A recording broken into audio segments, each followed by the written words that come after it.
সবাইকে শুভেচ্ছা ও ভালোবাসা জানিয়ে আমি আফতাব হালদার প্রতিদিনের মতো আজও শুরু করছি বেড়ানোর খবর। ছুটিতে যাই চ্যানেলে আজ আমাদের নিয়ে যাব বিঠু। চলুন যাই তৃতীয় পর্বে বিঠু তীর্থস্থান দেখে নেওয়া যাক। রঙা রাস্তায় খুনসুটি ভাবার আড়িতে সামস্তানি রোদ আকাশে উঠবে কাল, মনটা খারাপ আর হবে না। অনেক দিনের সেই ভালোবাসা টয় ট্রেন কুয়াশা স্টেশনে থেমে যাবে না। ছুটিতে যাই, ছুটিতে যাই। যারা প্রথম পর্ব দ্বিতীয় পর্ব এখনো দেখেননি তারা দেখে নেবেন, লিঙ্কে দেয়া আছে।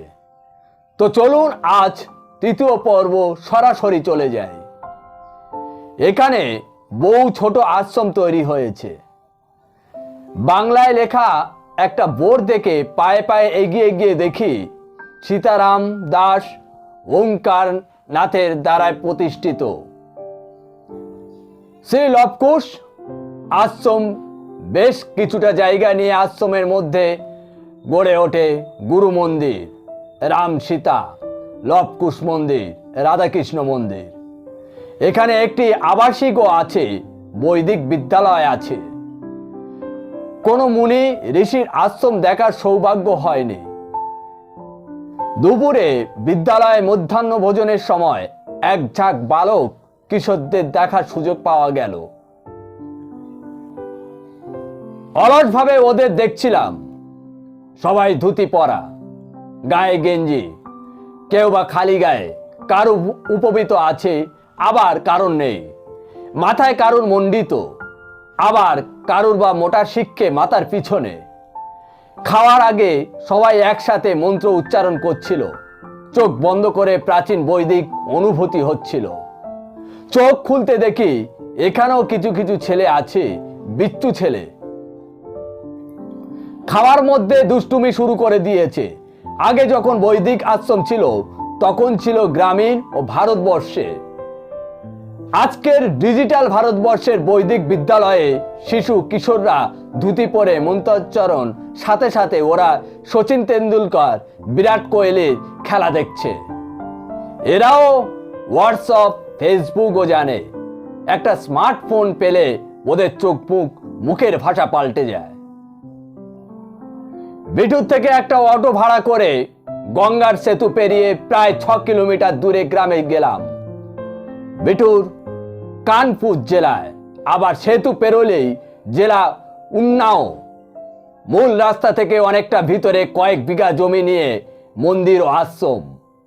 এখানে অক্ষয় বট, রাম সীতা মন্দির ও সীতার পাতাল প্রবেশের স্থান রয়েছে।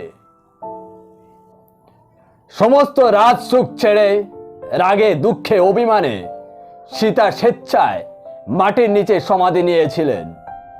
আজ আধুনিক যুগেও এই কদিন আগে উন্নাও জেলায় আর এক জানকী লালসার শিকার হয়েছিলেন, যাতে সারা ভারত কেঁপে উঠেছিল। এখানে অল্প সময় কাটিয়ে বিটুই ফিরে এলাম। পরের দিন খুব সকালে পায়ে হেঁটে চলেছি আধুনিক ইতিহাসের পেশোয়ার দুর্গে।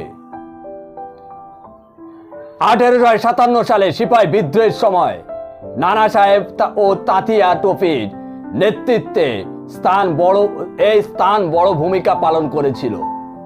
একটু এগিয়ে গিয়ে দেখি রানী লক্ষ্মীবাঈয়ের অশ্বারোহী বিরাট মূর্তি। সেই সময় ইতিহাসের বইয়ের পাতায় ছোটবেলা রোমাঞ্চকর চরিত্রগুলো কথা মনে পড়ে গেল। একটা শিহরণ জাগছে মনের মধ্যে। এই মাটিতে ওনারা চলাফেরা করতেন।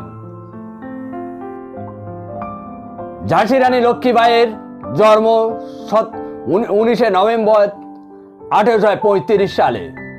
ছোটবেলায় নাম ছিল মুনুরাইং। 4 বছর বয়সে মুনুরাইং এখানে নানা সাহেবের কাছে এসে অশ্বারোহণ ও যুদ্ধকলা বিষয়ে পারদর্শী হন। 1849 সালে রাজা গঙ্গাধরের সাথে বিবাহের পর নাম হয় রানী লক্ষ্মীবাঈ। 1858 সালে 19 জুন ঐতিহাসিক যুদ্ধে তার নিজের ঘোড়া ও সারঙ্গে পিঠে চেপে বীরত্বের সঙ্গে লড়াই করেন। যুদ্ধ শেষে মারাত্মকভাবে ঘায়েল হন বিশ্বস্ত সৈনিকের বাবা। গঙ্গাদাস জির কুটিতে নিয়ে আসেন, সেখানে শেষ নিঃশ্বাস ত্যাগ করেন। ইংরেজদের কোনোভাবে যাতে হাত না লাগে তাই সেখানে অন্তিম সংস্করণ করা হয়। ভারত বিখ্যাত ঝাঁসি রানীকে বিঠুরের তাদের ঘরের ছোট মেয়ে হিসাবেই মানে, তাই সেখানকার মনুবেটিয়া নামে তরুণ করা আছে। চলুন যাই সাধারণ মানুষের অভিজ্ঞতা, বেড়ানোর অভিজ্ঞতা কি আছে একবার দেখে নেওয়া যাক।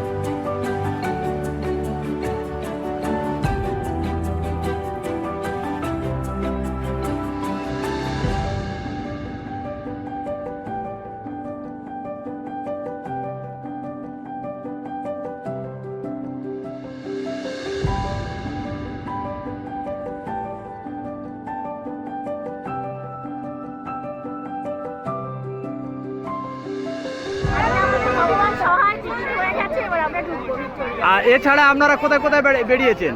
যাবো এই শুরু করলাম, তারপরে আমরা চার্চে যাবো, আমরা পাঁচটি সিমেট্রি যাবো, তারপরে সন্ধ্যাবেলা পার্কটিতে ঘুরবো। আর এছাড়া ইন্ডিয়ার কোনো জায়গায় অভিজ্ঞতা বেড়ানো কোথায় কোথায়? আমরা সব জায়গায় এই ঘুরে এসেছি, কেদার মন্দির, গঙ্গোত্রী, যমুনেত্রী ঘুরে এলাম, তারপরে সান্দাক ঘুরে এলাম, সান্দাকফু ঘুরে এলাম। দারুণ বরফ কেমন সান্দাকু কেমন বরফ পেয়েছেন? আমরা দারুণ ভিউ পেয়েছি। এভারেস্ট আর কাঞ্চনজঙ্ঘা যে একসঙ্গে দেখবো, মানে একবারে লাজবাব যাকে বলে। বছরে দুবার তিনবার করে ঘুরতে যাই। একটু ম্যাডামকে ধরো। হ্যাঁ, ম্যাডাম কিছু বলছে। বলছি বছরে দুবার তিনবার করে ঘুরতে যাই। আচ্ছা, যেমন আপনার বেস্ট অভিজ্ঞতা কি আছে? আমার বেস্ট অভিজ্ঞতা যে কেদার ঘুরে এলাম, কেদারটা দারুণ লাগলো, মানে বরফ পুরো চারদিকে বরফে ভর্তি। আচ্ছা, থ্যাংক ইউ ম্যাডাম। আপনার নাম? আমার অসুবিধা আপনার নাম madam? Sharmishtha Banerjee. Thank you. আজ এখানে শেষ করছি, আবার দেখা হবে আগামীকাল সকাল ঠিক 9টায়।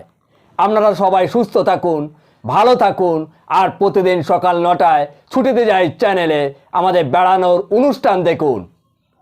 Tata, bye bye.